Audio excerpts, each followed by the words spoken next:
सूर्यराजा.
Yeah.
त्यासोबत सुनेसाठी सुद्धा टाळ्या मुली परफेक्ट पेटीची साथ देतोय आणि आपले ओंकारजी जे आपल्याला सांभाळून घेतात त्यांच्यासाठी सुद्धा टाळ्या होऊन जाऊ.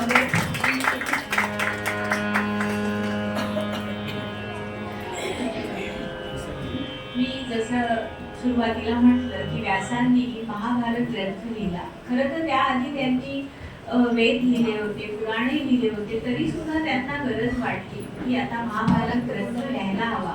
त्याचं कारण सुद्धा अधर्म वाढला होता. प्रत्येक जण आपापल्याच धुंदीमध्ये वागत होते व या सगळ्यांना मार्गदर्शन करण्यासाठी एक ग्रंथ हवा आणि म्हणून त्यांनी ठरवलं की मी आता महाभारत लिहिणार. त्यांनी तो मनातल्या मनात रचला सुद्धा.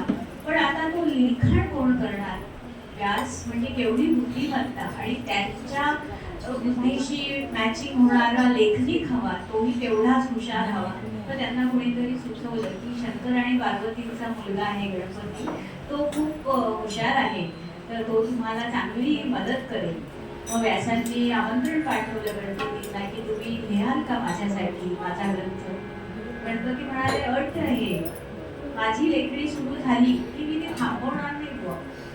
व्यासांना प्रश्न पडला, एवढा मोठा ग्रंथ न थांबता लिहायचा, पण ते गुरु व्यास आहे. ते म्हणाले काही हरकत नाही, हो या तुम्ही लिहायला, पण माझी पण अट आहे, जर तुम्हाला एखादा श्लोक कळला नाही तर तो तुम्ही विचारायचा, त्याच्यावर मनन करायचं आणि मगच लिहायचं. गणपतीने ती अट मान्य केली. एकूण 1,00,000 श्लोक आहेत महाभारतात आणि ते लिहिण्यासाठी 3 वर्ष लागले. आणि हे अथक दोघांनी म्हणजे व्यासांनी सांगितलं आणि गणपतीने लिहिलं असं हे लेखन कार्य चाललं. पण अटीप्रमाणे दोघांच्याही अटी पूर्ण झाल्या. गणपतीने त्याची लेखणी थांबवली नाही, पण केव्हा थांबवली? जेव्हा श्लोक समजला नाही. एकूण 8,800 श्लोक असे आहेत जे गणपतींना कळले नाही आणि तेव्हा व्यासांनी आराम करून घेतला आणि पुढच्या श्लोकांची रचना करून घेतली. म्हणजे गुरु ते गुरु शेरा संवादे, तू अट टाकली तर मीही अशी अट टाकतो आणि असं ते ग्रंथ लेखन पूर्ण झालं.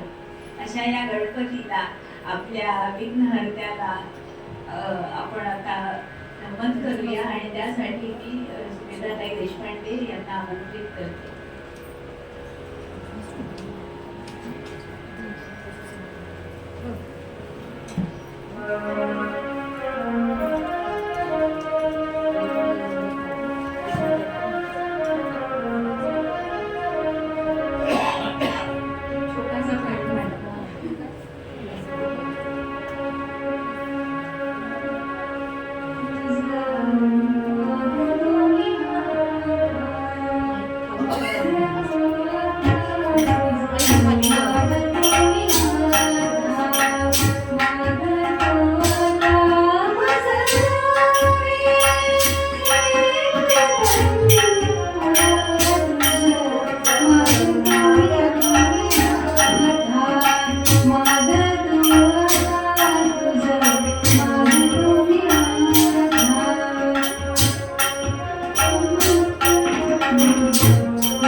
तुझं